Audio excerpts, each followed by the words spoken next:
अस्सलामुअलैकुम नाजरीन, मैं हूं आपकी मेज़बान नाइला भट्टी और आप देख रहे हैं कसरे नूर न्यूज़ HD।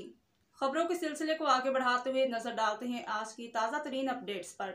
जिला गुजरात में बदमाशी, बेबस, बेसहारा, बेयारो मददगार खानदानों पर कैसे जुल्म के पहाड़ तोड़े जा रहे हैं, आइए देख लेते हैं इस रिपोर्ट में।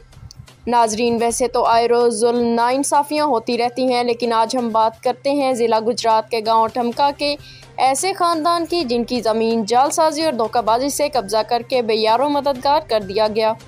मुतासरा ख़ानदान के हुकाम बाला से इंसाफ की अपील, बूढ़े बुजुर्ग मीडिया के सामने रो पड़े। आइए नाजरीन मज़ीद जानते हैं मुतासरा ख़ानदान ही की ज़ुबानी इनका क्या कहना है।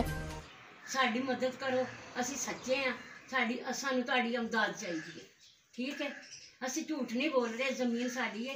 ये जार साजियां करदा, कभी आंदा मैं 35 सालों की लई है, कभी कहंदा 40 सालों की लई है। असी वेची कोई नहीं है ते ना असी इहनूं दित्ती है, ना असी इहदे कोल रकम वसूल कीती है। इन्हें साडे कोलों एवें ज्यादती दे नाल उत्ते कब्जा कीते है ते हुणे वेचण लगा प्लाट कट कट के, ते सानूं तां पता लगा साडी जमीन वेचण लगा।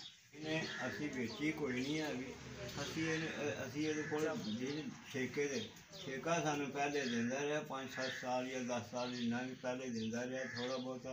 हुण आके असी इहनूं पुछया आख्या ते ये हुण आखदा भी अपनी जमीन ढूंढो, तुहाडी जमीन ही कोई नहीं है ते साडा इंसाफ होना चाहिए। असी गरीब मस्कीन यतीम बंदे साढ़े को इंसाफ मंगना, साढ़े इंसाफ होना चाहिए। साढ़े नाल सलाहकार ये फत्ते शेर चेयरमैन है जिहड़ा ज्यादती पे करदा है, जमीन साढ़े को खोंदा पिया, साढ़े नाल ज्यादती हुंदी है कि साडी मदद करो।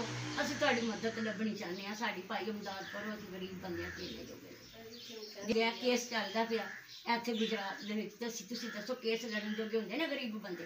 1.5 साल हो गए सानूं खज्जल हुंदे मेरे जेठ दी ते इन्हां ने साडे नाल एवें शार-सोबियां करके फतेह शेर ने ते अपना नाशा लवा देईए तंपरेली आरजी झूठ मूठ सारा। उम्र दे जमीन है साडी।